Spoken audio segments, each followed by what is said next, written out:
Interesting. Since you've made up your mind, allow me to reveal what fate this choice will bring to the fledgling. From what I've observed, there are at least 3 predators in that yard that prey on small birds. The Vossical Scorpion, Asdana Wolverine, and the Huntington Winged Snake. Even if they shy away from humans, these animals are still near apex predators in a fenced location like a yard. In such a location, only one fate awaits that little Charmony Dove. A painful death. As for the choice you made, I am deeply sorry. Now, let us advance to the second decision. This time, it's the story of a dream chaser. This story happened when I was appointed as Bronze Melodia, a position exclusive to the Oak family, charged with listening to the problems and vexations of dreamscape residents and providing them with the relevant guidance. It was during that period that I had the opportunity to hear voices from all corners of the dreamscape. Joy, sorrow, arrogance, regret. The complex tapestry of human nature that formed the world. And I was fortunate to catch a glimpse of it. He was a dream chaser and an illegal stowaway. Just like the rest of them, he came to Penacony in search of a better life. Except that, to most people, the price he paid, I suppose you could say it was everything. He told me I sold everything I could at home. The house, the land, even his 2 children.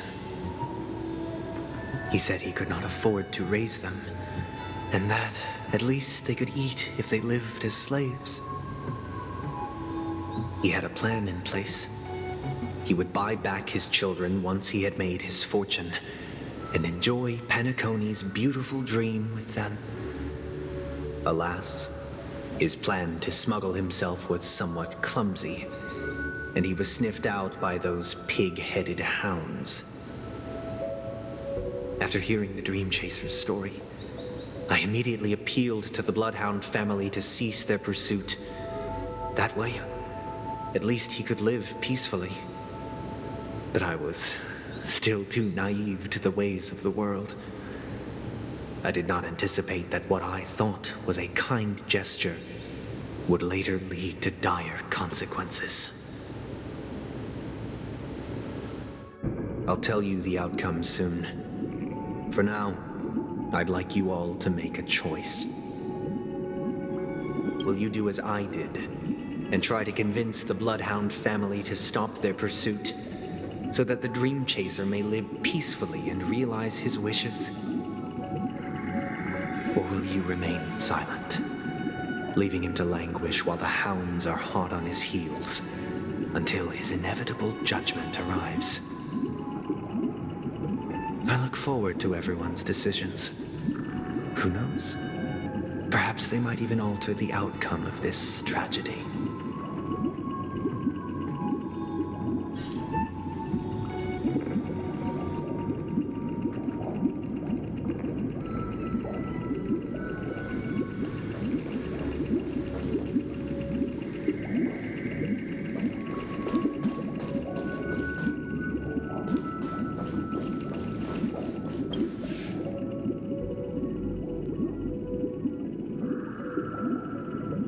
I'm honored to witness you arriving at the same decision. Out of respect, I'll share with you the dire consequences that my choice back then brought about. First, the outcome. He attained major success. After avoiding capture, he ran a business for a few years, very quickly making a name for himself, elevating his status. He might not have become a tycoon like old Audie, but he was considered a character of excellent repute. Now then, did he realize the wish he set out to achieve? No. The last time I saw him was in the real world, where the hounds were going to permanently exile him, and I was the accompanying bronze melodia. The mission was simple. Listen to the criminal's repentance. He told me the reason he was in this predicament was because he conspired to usurp the head of the Alfalfa family. When I asked him about his 2 children, he instead responded with a question. What children? In the end, my heart aligned with the harmony, and the good deed I dared to undertake held no value, turning instead into a wrongdoing. It created a lamentable oppressor and countless oppressed individuals. As to your choice, I once again offer my heartfelt apologies. Next comes the third and final decision. And the story this time is my own. This story happened the day I was appointed the Oak family head. At that time, Mr. Gopherwood was the current Dream Master, and as per his wish, we had a private conversation. What surprised me was that the Dream Master had only come to deliver a letter to me. He let me read its contents, and it was a letter from my sister. The letter contained the usual pleasantries, anecdotes from her travels, nothing out of the ordinary. Just as I started wondering how this letter related to our discussion, the Dream Master began to speak. Do you know who wrote this letter? My sister, of course. But why would you personally visit me to hand me a letter from my sister containing mere trivialities? To help you grasp the full scope of this issue.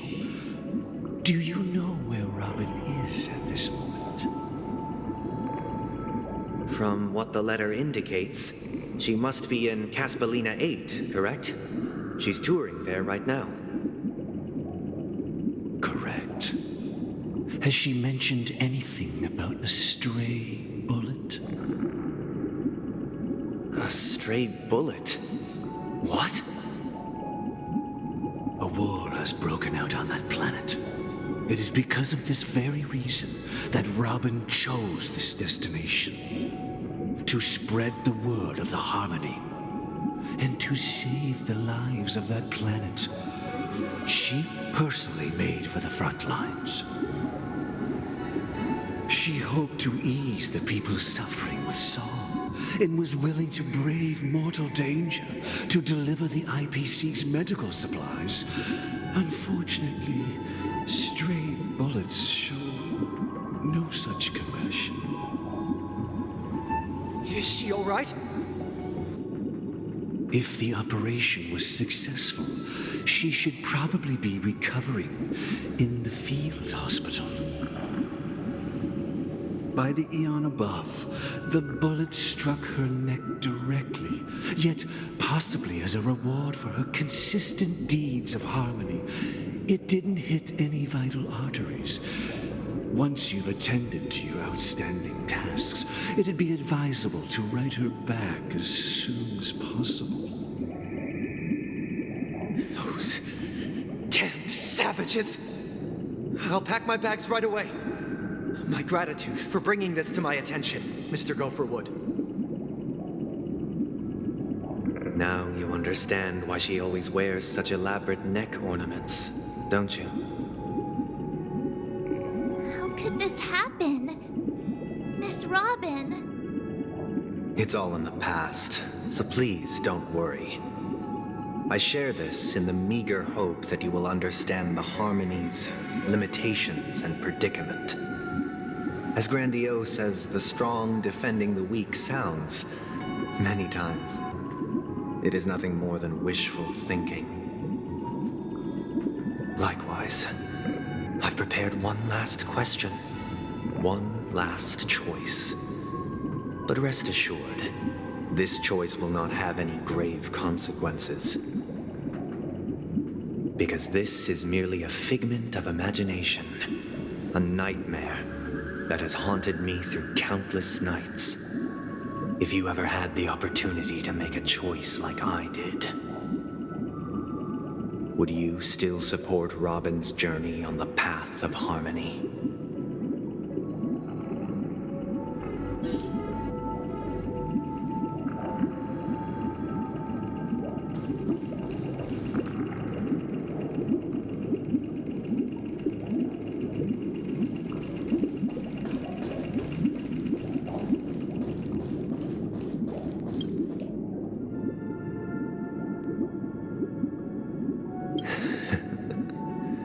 I see. I am now aware of everyone's stances. Raising these questions merely serves to illustrate one point. The plight of Penacony cannot be salvaged by the harmony. The true foundation for a sweet dream paradise can only be established through the order where the strong govern the weak. I know the suffering of being tormented, the turmoil of losing your way, how sorrow and even despair set in when matters don't work out. All of this causes me unending pain, because this is not what happiness is at all. We must teach the weak how to live a happy life. And this life isn't some noble propriety that the upper crust preaches, but in definitive terms, a way of survival that belongs to everyone. So what is your definition of living a happy life? Good question. Human consciousness is fundamentally an illusion, a cage known as self-worth. People lured in by this illusion make mistakes, yet still ask that external influences bear the burden. When one mistake after the next permeates the masses, they become impossible to trace. Thus, the amassing of these individual cages culminate to form a prison, a place dictated only by the rule of survival of the fittest. Nature is always accompanied by predation and sacrifice.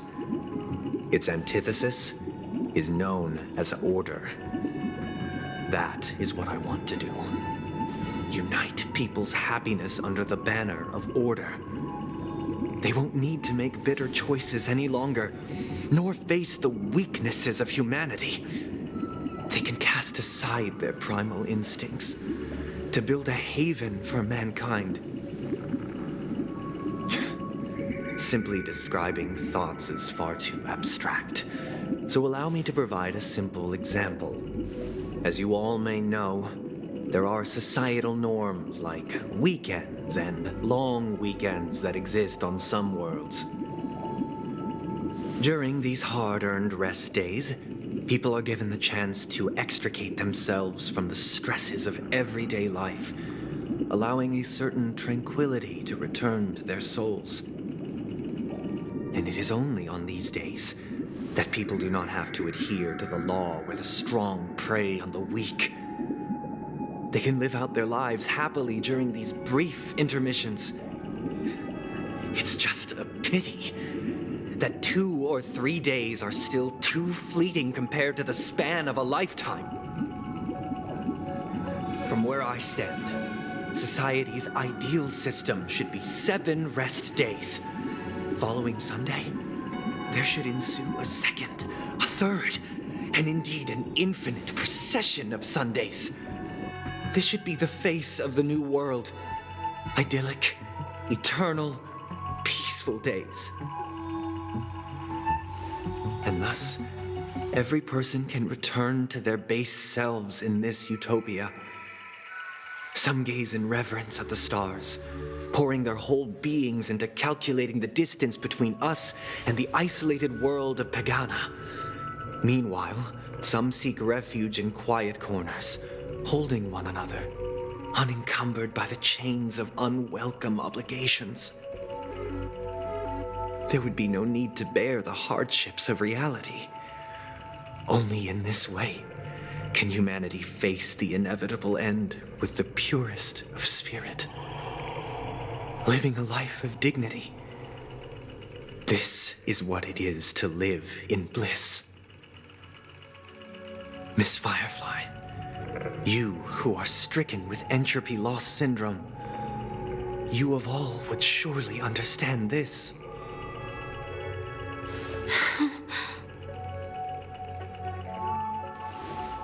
It sounds like a flawless theory.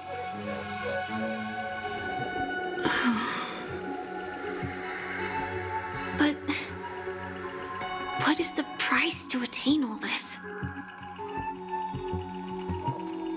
The cost is minute, merely a personal and eternal sacrifice. If this paradise is to be maintained for everyone, someone must remain trapped in solitary awakening until the end of the cosmos. Awakening. Which means that this so-called paradise is still a dream. Stepping into this paradise means forsaking reality, correct? It is not forsaking, but transcending. Flesh, blood, sorrow, weakness. If the physical is the root of spiritual suffering, it is only logical that we defeat it. But in this supposed bliss, people won't have defeated their demons. The chance to overcome their tribulations would be forever lost to them. In other words, it is an escape. That's another way of understanding it. But there is no shame in escape. On the contrary, the seeds of escape exist in everyone's hearts. Don't you agree, Miss Firefly? And as for why life slumbers, it is because we are afraid to awaken from our dreams. But this is not in conflict with the grand plan. Only in acknowledging this can we truly understand the frailty of human nature, and from there, show compassion and protection.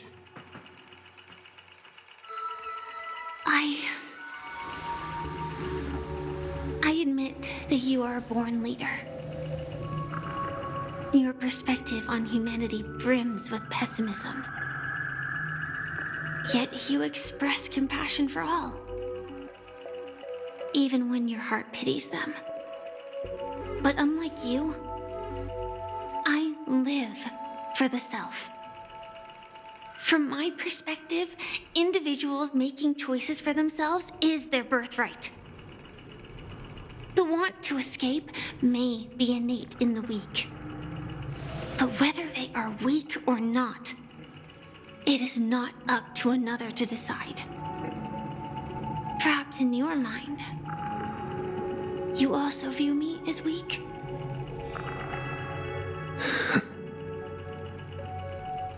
Because I don't think so.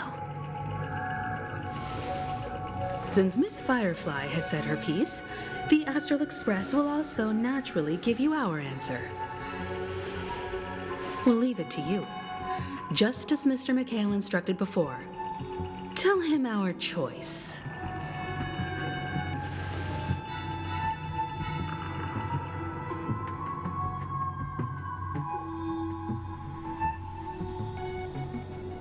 What is this place?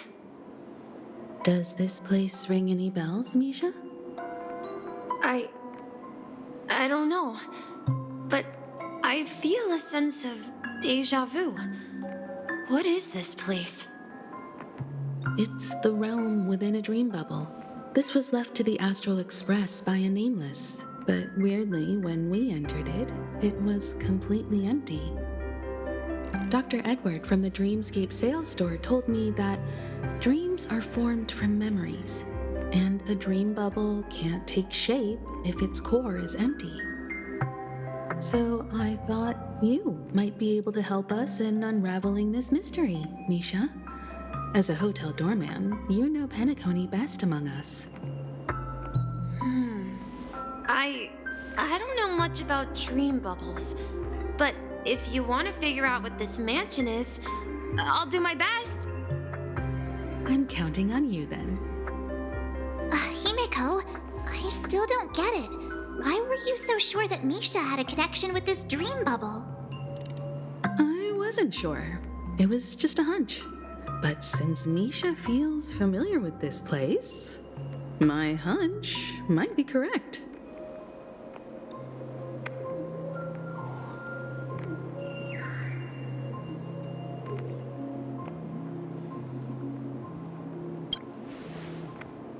Exactly. This is where you and Firefly encountered death, which we now know as dormancy. Considering its connection to Dreamflux Reef, it's not surprising it appeared here. The question now is, who brought you here? Based on the clues we have so far, it's unlikely to be that masked fool, so identifying them is crucial to us. We're drawing closer to the truth once more. Let's give Misha some time, as I believe he'll unveil the secret of this dream bubble. All right, but there are doors all over the place. Which one should we choose? Do you have any idea, Misha? I guess maybe this way?